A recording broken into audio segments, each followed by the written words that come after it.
Ladies and gentlemen, Larry from the Shiz Network here back again. I am going to be doing a review, a full in-depth review of Avengers Endgame, which I previously made a video about how I was going to make a spoiler review of this movie, like a full-on like in-depth review of this movie, and the last review was really my overall thoughts. So like, for those of you who have not seen the movie, please do not watch this review if unless you guys insist on listening to the spoilers. So yeah, this is a spoiler review. So if you guys do not want to hear it, I suggest you turn off this video and go to the other video where I talk about Avengers Endgame without spoiling the movie. With that being said, let's talk about it. So first of all, the one thing I do want to get out the way real fast is that I did make a vlog where I went to see Avengers Endgame, and there is a little scene in the video that I'm not really going to exploit too much, which basically gives my overall reaction to the movie. But I'm not going to talk about that because I will release that video sometime when I finally finish editing it, which shouldn't take me too long because it's nowhere near as long or as hard to edit as the first vlog was, where I went to see Avengers Infinity War. But in this video, I will be explaining everything that happens in Avengers Endgame, including some of my favorite moments from the movie. So, like I said in the last video, it revolves around the Avengers basically trying to undo the damage that was done by Thanos in Infinity War, where he did the snap of doom, causing half of all life to basically disappear. So, what happens here is that in this movie, Captain America, after the movie basically takes place 5 years after the events of Infinity War. So that's basically what Endgame does, is that it takes place 5 years after the events of Avengers Infinity War, and what they do is that, and what Captain America tries to do, or rather Steve Rogers in this case, what he tries to do is that he tries to convince Tony Stark to, help him basically, help all their fallen brothers and sisters, basically everybody who disappeared at the hands of, or rather fingers of Thanos, to basically help him out. But the problem here is that Tony refuses to do so.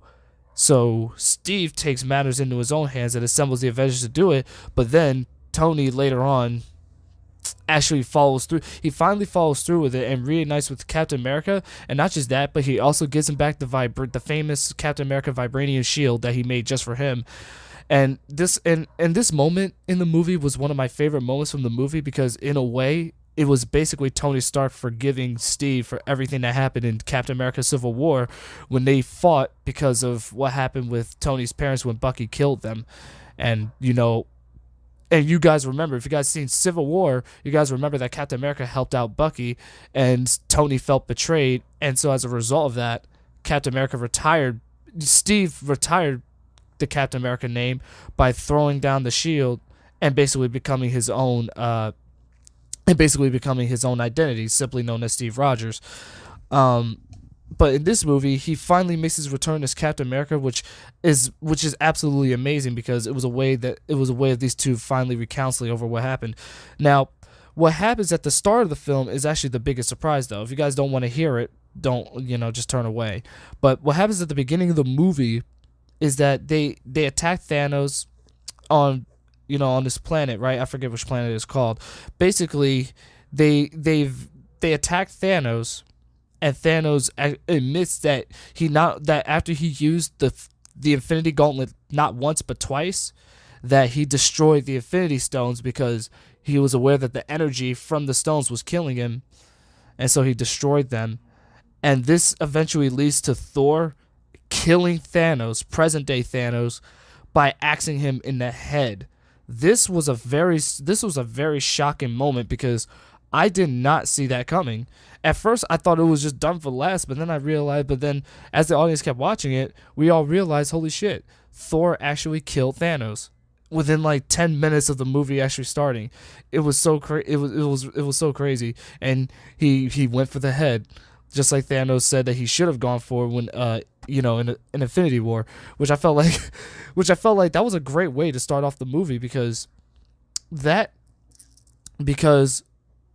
what happens here is that 5 years later, after Thor kills Thanos, and after Scott Lang escapes the quantum realm, because you got to realize that during the events of Infinity War, Scott Lang was trapped inside the quantum realm, so he had no idea what was going on for the past 5 years.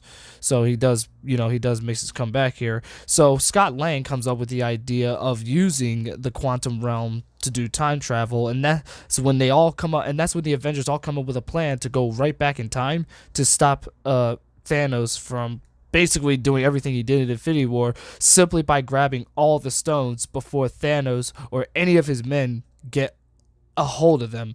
So what happens here is that they go back to the events of the previous movies. They went back to the events of the first Avengers movie. Only half of them do. Bruce Banner, Steve Rogers, Scott Lang, and Tony Stark actually traveled to New York City in 2012, basically the events of the first Avengers movie.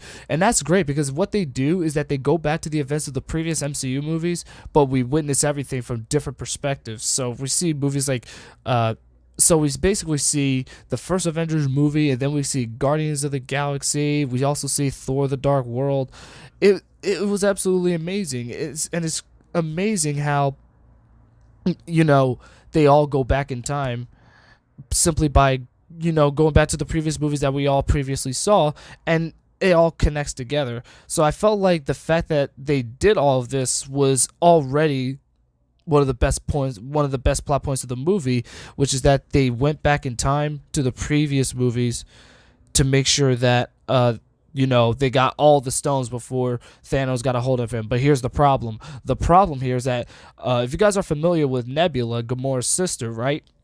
The problem here is that since there are two Nebulas, Thanos is actually well aware of what the Avengers' plans are. He's well aware that they are trying to go back in time and keep him from getting access to to any of the stones, the Infinity Stones. And so Thanos basically uses 2014 Nebula to go after the Avengers and retrieve the stones and then bring it to him personally. This was actually one of my favorite moments from the movie, which clearly showed that despite the fact that present day Thanos is killed, 2014 Thanos, like the past Thanos, he's actually still alive, and he's so, in a way, even though present day Thanos is dead, Thanos is like still the bad guy, but at the same time, he's not the only bad guy in the movie. 2014 Nebula is as well. She's basically like the secondary villain when you think about it, because when you really look at it correctly, if it wasn't for her, Thanos probably would have had a lot of trouble trying to retrieve all the stones. And because of 2014 Nebula's presence, she gets confused with present-day Nebula. And what present-day Nebula tries to do with her 2014 counterpart is that she tries to convince 2014 Nebula to turn on Thanos, because 2014 Thanos is so submissive to Thanos, and she is completely unaware of what Thanos' true intentions are. And present-day Nebula is trying to convince 2014 Nebula to not go through with just handing the stones to Thanos willingly. And then after 2014 Nebula refuses, the present day Nebula basically kills her 2014 counterpart, which is crazy. Now, right after this moment, right, this leads to all of the Avengers making one of the greatest returns I had ever seen in a movie, where they all come out from Dr. Stephen Strange with all his fellow sorcerers, the Guardians of the Galaxy, and all the armies of Asgard, Wakanda, and the Ravengers. Like, it was absolutely amazing, and this led to an epic finale. And I also need to mention another point this point, I have no idea how I missed this. This is probably my favorite moment from the movie. Well, one of my favorite moments, probably not my favorite, but one of my favorite moments from the movie, which is Steve Rogers. If you guys are familiar with the comics, you guys probably know that Captain America is worthy of holding Mjolnir, the hammer that Thor always holds. Now, the movies actually teased Steve Rogers being potentially worthy to wield the hammer since Avengers Age of Ultron, because he actually lifted Mjolnir off the ground a little bit.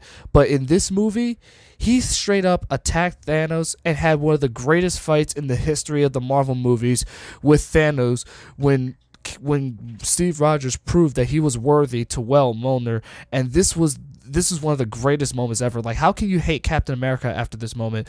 He was an absolute show stealer in this scene in the finale where he just battled Thanos, and it was just such an iconic battle. It's definitely one of the best fights in the entire franchise, big time. These two were literally going at it.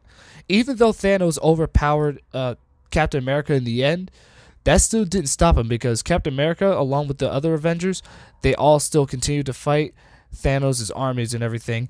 Now, I know some of you are probably going to mention the fact that I missed out on Captain Marvel being in the movie.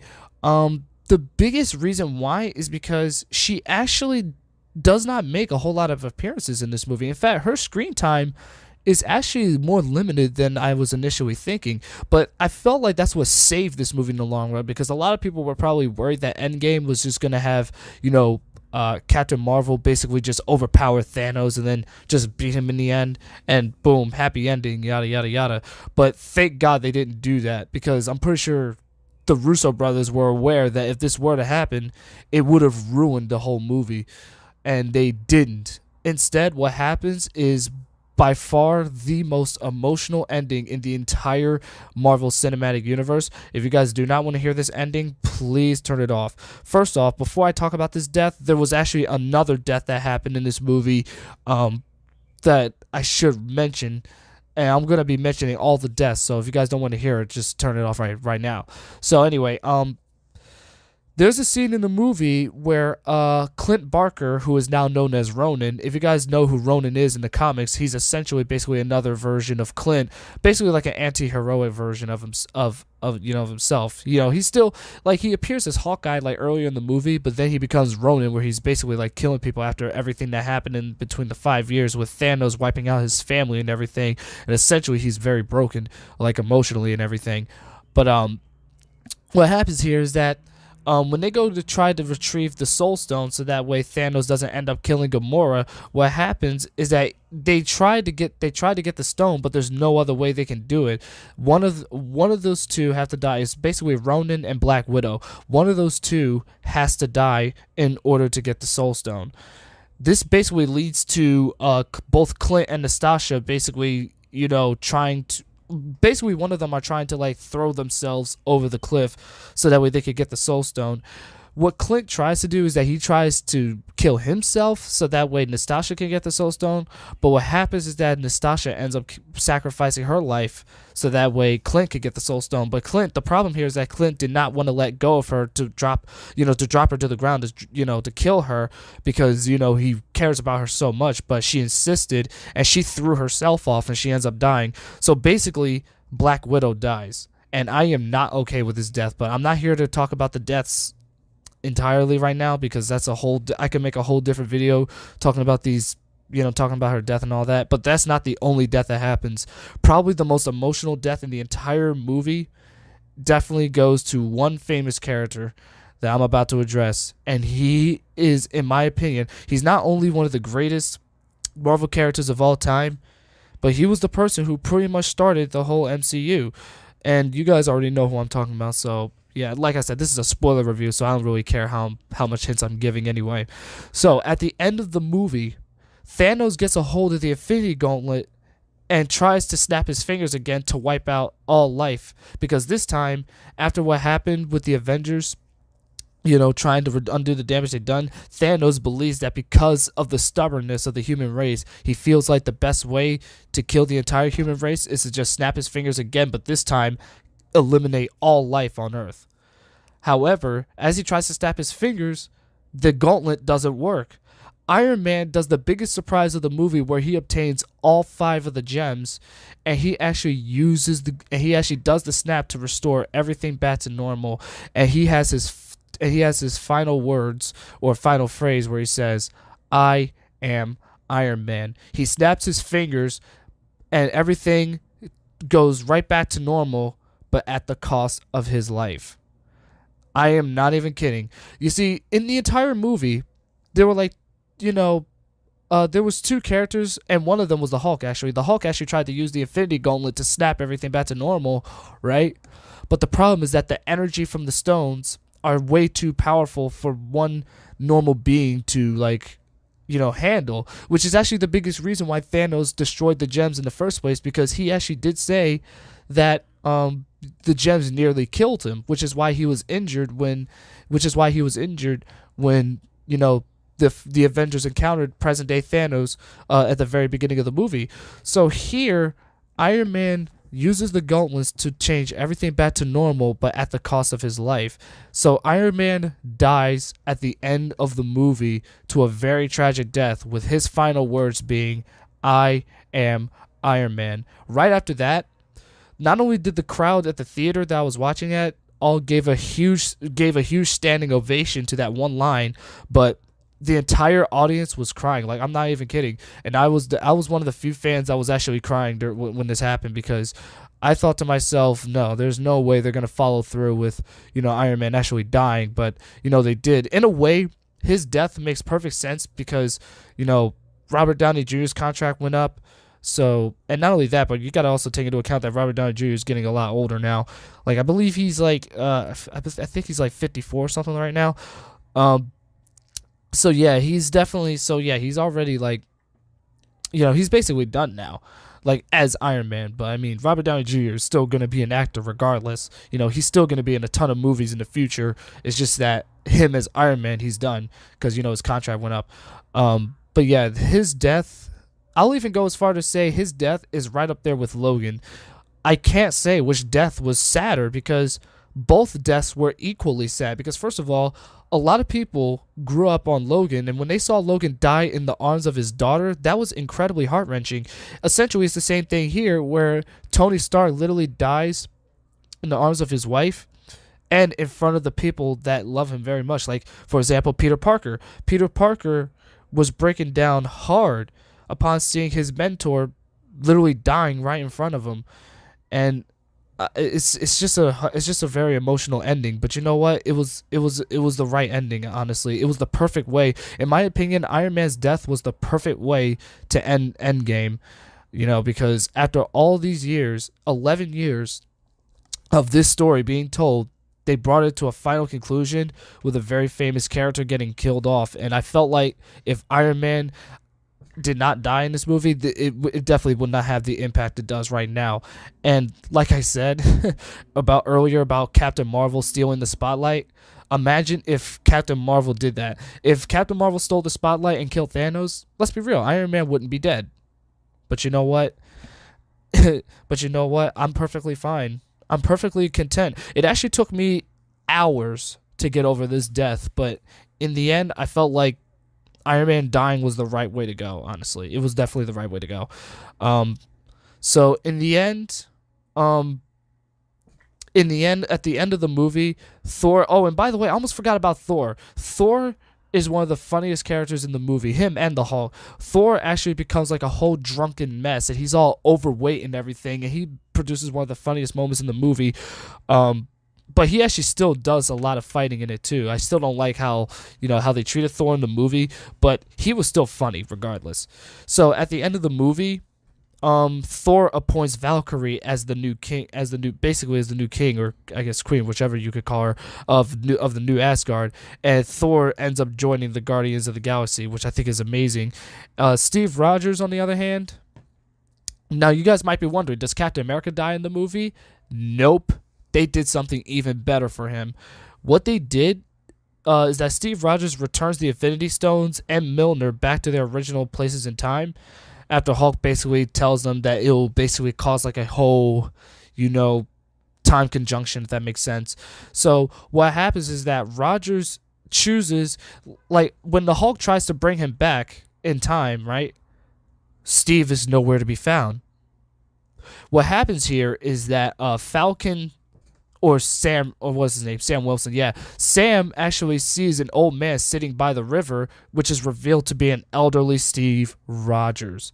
What happened is that Steve Rogers went back in time and he chooses to remain in the past to marry Peggy Carter and live the rest of his life there. While in the present day, elderly Steve Rogers passes his Captain America shield to Sam Wilson, signifying that Sam Wilson will be taking the mantle of Captain America and become the new leader of the Avengers. This movie had the most satisfying conclusion of any of the MCU movies, honestly. I mean, it's the perfect way to wrap everything up. And even Chris Evans said that. Chris Evans, believe it or not, was actually not supposed to be in this movie because his contract went up after Infinity War. But the only reason Chris Evans agreed to appear in the film is because, in his own words, it made sense. It's going to wrap everything up. That's exactly what Chris Evans said. It was going to wrap everything up. So what happens is that Steve Rogers, rather than dying, what they do is that they have him be retired. Like, he still lives, like, Rogers still lives in the present day, but just as an elderly man, and he's retired, a retired superhero now. While in the past, Steve Rogers finally gets to have the date that he never got to have with Peggy Carter, and he marries her too. This was the best. This was definitely the perfect way to end Endgame. The death of Iron Man, Thor passing the torch to Valkyrie. Steve Rogers also passing the torch to Sam Wilson, who is finally going to get the respect that he deserves, because you guys got to be aware, Falcon is one of the most famous characters from the comics. He's one of the first African American superheroes in mainstream comics. I believe he was the second, after Black Panther. So now they're finally going to give Sam Wilson the spotlight, and he's going to be the new Captain America, which I think is amazing because that's exactly what happens in the comics. Steve Rogers retires as Captain America, and he passes the shield on to Sam Wilson. In fact, one of the critics actually said that Avengers Endgame is the most comic-y comic book movie ever made. Basically, he's saying that the movie is like a literal comic book being translated into an on-screen film. And I think he's right, because almost everything that happens in this movie kind of mirrors everything that happens in the comics. Probably one of the only original things to happen is the whole snapping fingers thing. I can't remember for a fact if Thanos actually did that in the comics or whatnot. I think he might have, but I can't remember. It's just, if anyone has ever read the comics or anything and is aware that Thanos did the same things he did in Infinity War and Endgame, just let me know in the comments, because I can't remember at the moment. Either way, Endgame was the perfect conclusion to an 11-year story. It was almost like when Dragon Ball Z ended, except Dragon Ball Z ended with Goku and Vegeta still being alive, you know what I mean?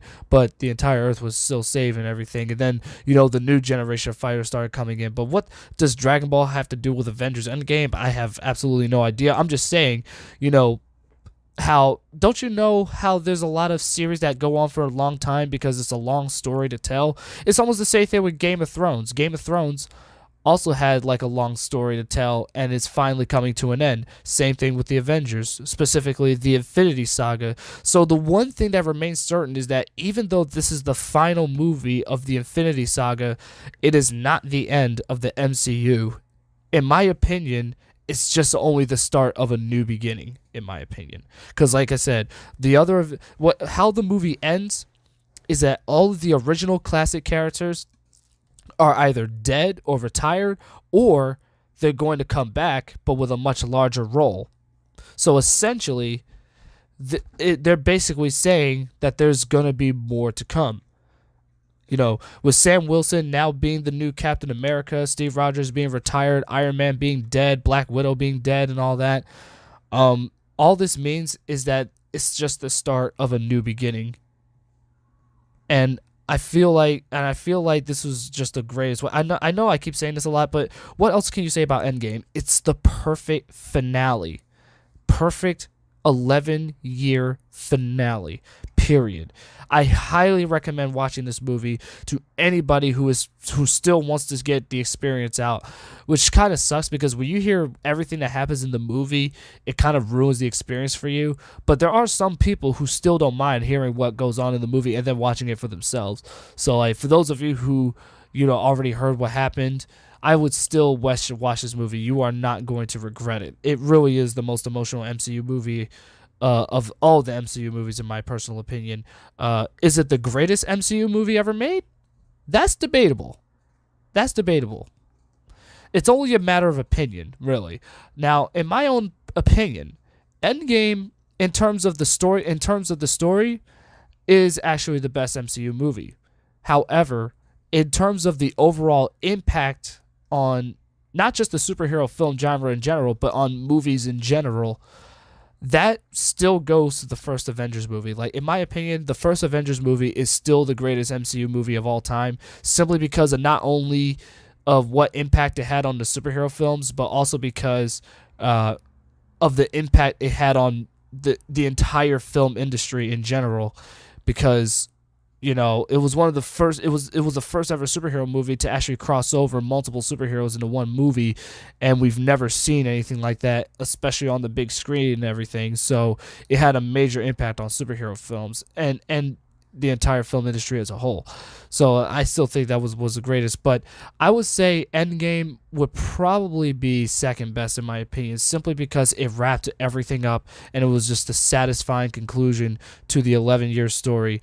And hopefully you guys did enjoy this review, and if I did sound a lot very repetitive, it's because, well, it's kind of hard. It's kind of hard for me to recall the entire movie from my head, but I at least talked about it as much as I could. If you guys did enjoy the spoiler review of Avengers Endgame, please let me know in the chat and tell me what you guys thought of the movie in the comments below as well, if you guys have already seen it, which I'm pretty sure some of you have. But like I said, this is a spoiler review, so please don't watch it, which I already warned everybody at the beginning of the video. So if you already made it this far, then oh well, what can I say? So anyway, if you guys did enjoy this, be sure to subscribe for more videos from the Shiz Network, and please hit that notification bell, because the notification bell barely even works half the time. So just make sure you do that, and you'll get notified when I upload new videos. Peace out, just to be on the infinite, and as always, stay for yourself and enjoy the rest of your day.